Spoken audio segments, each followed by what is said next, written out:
So what you're about to see is a little lesson of the last masterclass I made. It's about developing your own signature sound, and if you're interested in grabbing the masterclasses, make sure to check the link in the description below, because today is the last day I'm running a sale. You can grab every masterclass I made about sound design, about Deathstep production, about branding and marketing, etc. and so on for only 100 euros. That's a discount of over 300 bucks or something. And it's only running today, so make sure to grab it and enjoy producing. Thank you so much. All right, everyone, welcome to the next lesson of this wonderful, wonderful masterclass. We got beautiful weather outside, and I prepared something actually. This is something new for the masterclasses. Usually I try to make them as talkative as possible, try to show some stuff in the DAW, but this time I decided, okay, I will put some even more effort in this because I just want to provide you a really, really big package that will definitely help you to set you apart from other artists. That's my goal here, and that's what we will dive into now. The question is how to develop your own signature sound. What is a signature sound? We talked about that in the first lesson, so we will dive right into this.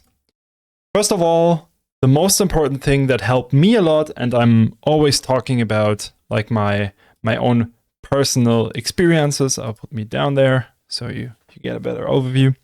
My personal experiences showed me that for me the most important thing was listen to your favorite artists again and again, dissect their music, find your inspirations in it, and turn your inspirations into something. And I will do this right now with myself as example here.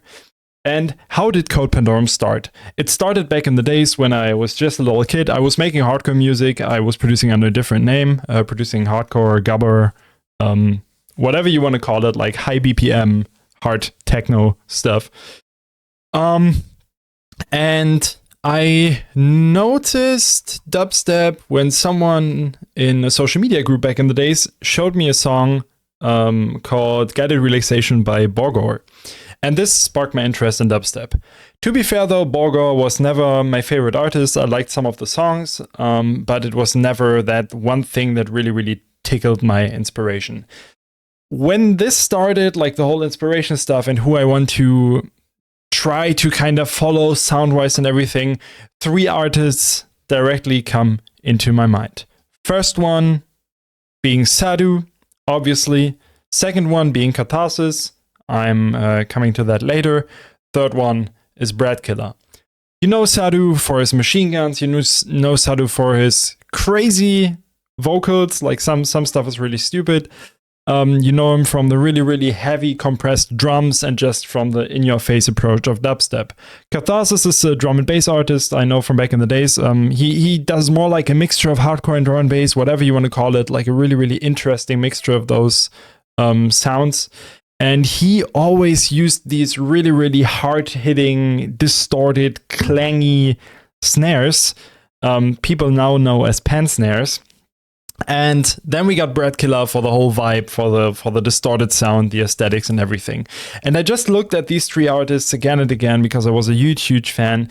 And I tried to kind of pinpoint what is the stuff that I want to incorporate in my music. I did not want to recreate one of these artists. I wanted to find my own mixture of sounds within this realm of artistry, if that makes sense. So for Sadhu, it was the machine guns. Clearly, I loved the machine gun sounds. I was not the biggest fan of most of the drums from Sadhu because it was just like really overcompressed, really, really in-your-face punchy, which back in the days was amazing, but it was not my taste 100%. But I loved the machine guns, the just staccato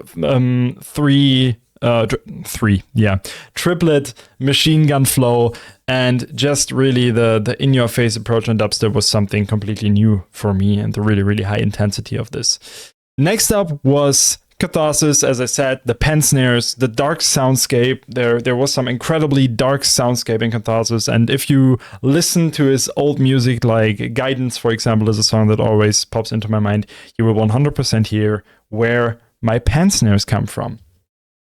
Next up, and to Catharsis again, I was not a big drum and bass fan, so I just took these elements that I really liked and put them into my cauldron to steer my own recipe of dubstep, if that makes sense. And then we got Brad Killer with the metal inspiration, using crazy distortion on freaking everything. That's how I fell in love with distortion, and I definitely wanted to implement that. He got the dark choirs in some songs, like the Death March one. March of the Death is the name, I guess. He got like this dark choir, which really inspired me. And after that, I just looked at my blank sheet of paper pretty much. I saw the machine guns, I saw the pan snares, I saw the dark soundscapes, I saw the metal inspiration at times, I saw choirs, and I saw a lot of distortion, distorted vocals, dark horror movie inspired vocals, which is another inspiration of myself. Just a lot of horror movies and horror content, if that makes sense. So all that inspired me to kind of develop my own sound out of that. And that's a really good way to find some, at least a little mixture of sounds that will help you to set you apart from other artists, because you don't try to follow one artist. You don't try to be the next Trampa. You don't try to be the next Marauder. You don't try to be the next Skrillex. You try to take those elements that you like from these artists and put them into your own music, and just put your own character on top of it, which will help a lot to make this unique. The next one I want to talk about is the experimentation. And this is a bit vague, and there's not too much I can say about this, but definitely a topic that will be covered in the next lessons as well. It's something that will always be part of this finding your own sound thing, because experimenting with sounds, with sound design techniques, with melodies, with keys, with drums, etc., will help you a ton to find the stuff that you like. This is not about, okay, I have to experiment in every song that I release, because then you will not find your own sound. Then you will make a new song again and again. But this is pretty much the step before that. Try to experiment a lot to find the stuff that you like and that you want to follow and evolve in your music, and that you want to perfect until it's your own unique sound. Again, this is something that is important in every lesson that we are talking about here. And just something I had to point out here again in this little presentation thing.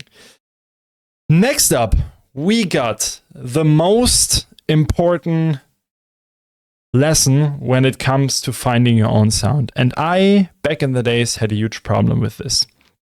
Back in the days, I found a new plugin. I wanted to use the plugin. I made a song, and it was a new song and stuff. I had the really fortunate situation that my mixdowns were really different and unique than most other mixdowns, so that helped a lot to set me apart.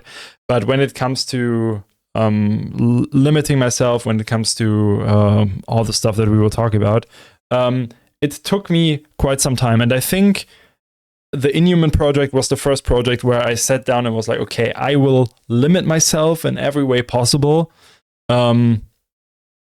without losing the effectivity, of course, to create a sound that is just really unique and really outstanding and follows a red line, pretty much.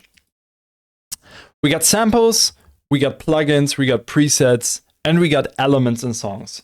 Those are the four major stepstones that helped me to develop a really unique brand within INHUMAN Project and a really unique sound, and which pretty much helped me to kind of develop the future of the Code Pandorum project. You will see in the near future, which learned a lot out of the INHUMAN project. If it comes to samples, first of all, we have resample your own sounds. So whenever you sound design something that you like, save that sound, render it out as a wave, so you slowly build your own sample base. Really important. Using your own sample base as well. Create your own sample base. If you make drums that you really like, render them out so you can use them later again and layer them on your other drums. Again, same with sound design. Even if you make melodies that you can't use yet, or if you just make some weird sound design experiments, always save that stuff so you build your own little sound bank that you can use again and again, instead of using something like Splice.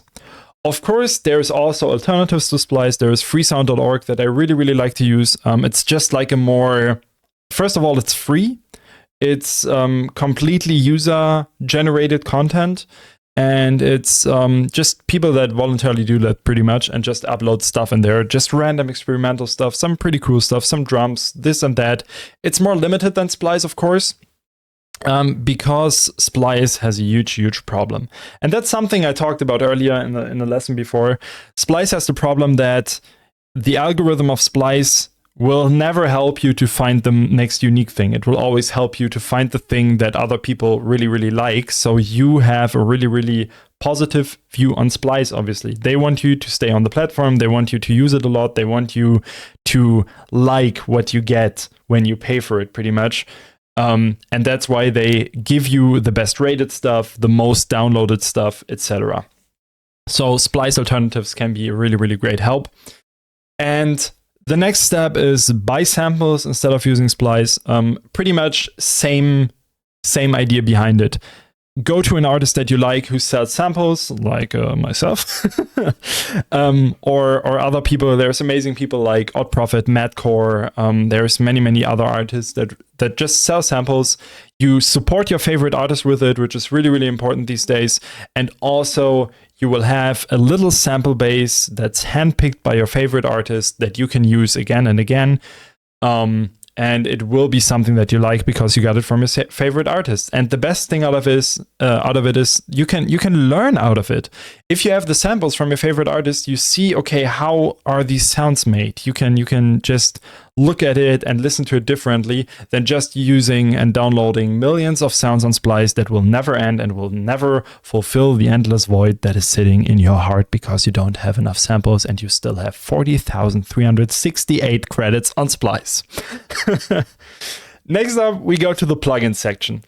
And the plugin section is the one thing that I mentioned earlier that really helped me to set the tone of Inhuman and find the sound of Inhuman.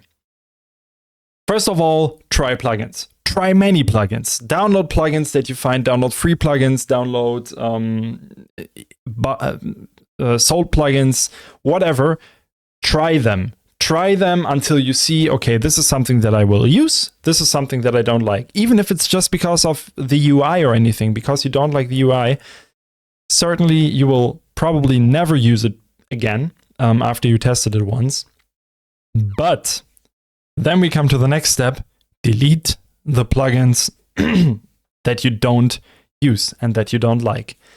This helped me a ton. I was so overwhelmed by all the plugins that I got. I was so overwhelmed by all the samples, going back to the step before, but the plugins really annoyed me a lot because I had so many different reverbs, I had so many different distortions, and I just limited myself to Decapitator, Trash, and Fruity Fastest for distortion. I only have the Fruity Reverb, a Convolver, and Crystalline, and I got the kilohertz plugins, and that's pretty much all I use for effects. That's all I need. And same for synthesizers. I have a few selected Contact sound banks. I had 30 different Contact sound banks, 5 different orchestras, etc., and I only used 1 or 2 of these. So I decided I make a list of my plugins, my signature plugins that really shape my sound, to only use these plugins from now on. Of course, there's always a certain plugin that piques my interest. I download it, I check it out. If it fits my workflow, my routine, my sound, which is the most important here, I use it. Of course, I will add it to my catalog. I will update my list. The list is for the overview because it always helps to kind of picturize an overview for yourself, because otherwise you will get distracted. And of course that happens, but most of the time I really try to stay in my little realm of plugins that I built for myself. Next we come to presets. Same thing, pretty much. Do sound design sessions on your own. Start with an init preset or morph presets that you got from your favorite artists. Try to make your own presets out of that. Save them all the time. If there's something that you remotely like, just save it, because this will shape your future sound and you can use it for resampling. You can use it in a song in the future maybe. Save every freaking preset. I didn't do that for a long time. I had my 10 presets and that's what shaped my signature sound pretty much. You can do it that way as well. Just use 5 different presets, morph them all the time. It will shape your sound, of course. But even if you do fresh sound design sessions, you will have your identity in it because you build your own way on how you are building your sounds, pretty much. Next up, use macros. Macros are pretty important to shape these sounds. So if you build a preset, you can assign some macros to some parameters and mess around with these parameters and see what happens out of it. It's experimenting again. Like, it's a really, really experimental approach on presets, and you can save them for later use because they are really, really easy changeable, and it will expand your workflow pretty much. Next up, same thing as in the samples again, buy presets from your favorite artists to learn instead of just using them. If there's an artist that you like, if there is a preset of mine, if there's a preset of Odd Profit or whatever, open that preset, dissect that preset, see what happens in there, morph some parameters, morph the macros, see what happens, and if you build something new out of it, save it. I do that. Everyone pretty much does it that way. And it helps a lot to find your own sound in someone else's preset without losing the direction that you're looking for. And the next step is by far the most important step of all these. Limit the elements in your song. We got the sound design sessions again. Actually, I see I just copied. Wow, I did a mistake here. Well, we will roll for it now. This is a really good recording. So ignore that on the side. Wait, let me just go back for a second. Let's ignore that. By limiting the elements in your song, you will have a really, really good way to make your songs more cohesive. And cohesive songwriting is a really important step that we will talk about later. But what I mean with this is, if you start with a drop and you have this bass sound, instead of creating something entirely new for the intro, take that bass sound, record it, put it in the intro, do some twists with it, pitch it down an octave, stretch it, reverb it, whatever. Build your intros with the stuff that you have from the main part already. The main part of a song is the drop. So start with the drop and build your intro out of a lot of the sounds that you have in the drop. It will help you to have a cohesive songwriting, and it will build the soul of your song pretty much. See the drop as a chorus, see the drop as a refrain of a song, and then build your song around that. If you start vice versa, if you start with the intro, some people like to do that. I prefer to do that back in the days. If you do it that way, do me a favor and try to incorporate elements of your intro in the drop. Always have stuff that kinda leads into something else from the song. So everything is connected with a red line, everything is connecting the dots. This will help you to shape your signature sound, because people will understand, okay, if he's building that in the intro, this will happen in the drop at certain times. It will make it not more predictable, that's a bad word, but it will make it logical for the listener, which helps a lot to just build your signature sound. Let's ignore that again, that I copied this, please. Thank you. Next up, we got break rules. And there's a few rules I want to talk about here. It's convolution, it's distortion, it's clipping, it's drum patterns, and it's drum selection. Those are a few things that I picked out because there are some rules in this that I always break for my stuff and that really, really shape and make my signature sound as Code Pandorum. First of all, let's talk about convolution. What is convolution about? Convolution is a way to create a reverb. It creates a reverb out of a sound that you load in the convolution, and it will create a room out of that, and then it will calculate the reverb that will happen out of that sound, pretty much out of the shape of the waveform. If you use weird impulse responses though, so that means if you have a bass sound and you put another bass sound in the convolver and you tweak and twist the knobs in the convolution, you will be able to create some really, really amazing effects, background sounds, undertones, and other stuff into that sound, textures, character, whatever, by just using a convolution reverb not as intended. You won't use it as a reverb. You will use it to blend other sounds and other characteristics into the sound that you created already. You can use this on drums, you can use this on melodies, you can use this on basses. Try to obliterate your convolution reverb. Next up, we got the distortion. We don't have to talk about distortion a lot. It's just a tool to destroy your sounds.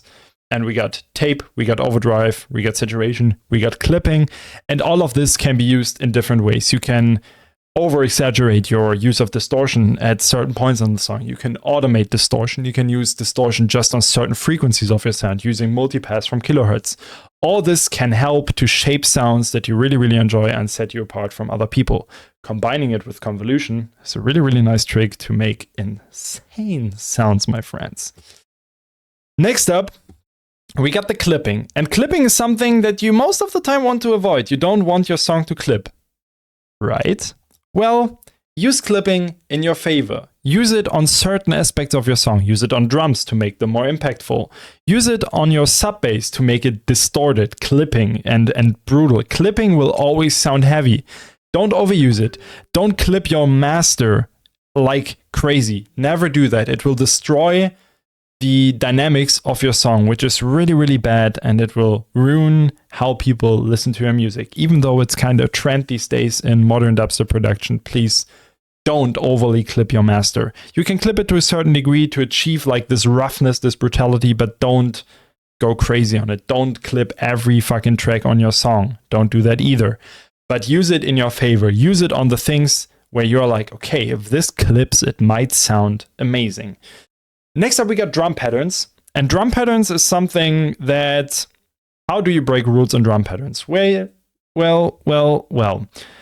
The drum patterns in dubstep, most of the time, are just boom, ksh, boom, ksh. That was a good representation, in my opinion. If you just move those drums around it at certain points and just try to make a more complex drum pattern and sometimes break it entirely in certain sections of your song, you can create something really cool. Just try different drum patterns in dubstep, try different, maybe try trap drum patterns in a certain dubstep song, and vice versa. If you make a trap song, try the dubstep pattern. Mix stuff from other genres in it. It can help a lot to make it interesting, and different drum patterns are. And next up, we got the drum selection. Best example are my pan snares. Back in the days, no one used it. I created my own unique drum sound by using pan snares on my snares and just using chinas on my drums to just fill out spaces and everything. Find your own usage of drums, find your own effects that you want to use on your drums, and if there's something that you like, use it again and again so people notice, okay, that's your drum sound. Next up, we got tutorials. Yes or no to tutorials? And that's a really, really good question. And there's a pretty obvious answer I can give. Tutorials are fantastic, and that the internet is this accessible for music tutorials and production tutorials is just fascinating. Just as fascinating as samples and preset stuff. The accessibility at the moment is absolutely stunning, and you can learn so fast. You can use ChatGPT to learn how to make music, etc., and it's amazing. But what some people tend to do is they only follow one person. Let's say, for example, Mr. Bill. Mr. Bill, incredible artist, incredible producer. He knows what he does, and his tutorials are insane. It's absolutely fantastic. But if you follow every little step that Mr. Bill does, you will most definitely sound like a Mr. Bill copy. Even though if your sound design is different, people will notice, okay, he's mixing like Mr. Bill. Especially people that are around in the scene and stuff. And how to avoid that is pretty easy. I don't say avoid tutorials. Why should I be talking to you if I want to tell you, okay, avoid tutorials? That's stupid. But what I want to give you is, please make sure to have different sources of tutorials. Follow multiple tutorial channels on YouTube. Watch multiple explanations on how to use a convolution. As said, there might be people that will tell you, okay, this is the way how you have to use it. And there's other people that tell you, okay, this is the way how you can use it. Right? That's the big difference. And taking all these tutorials that you can watch in consideration and just pulling out of it what you really need and what you really like to improve your music production will help you a lot to find your own sound. And this is a really, really important thing. Don't rely on one source. rely on many sources, and pick out what you need and what you like for your production. And that's pretty much what I wanted to talk to you about.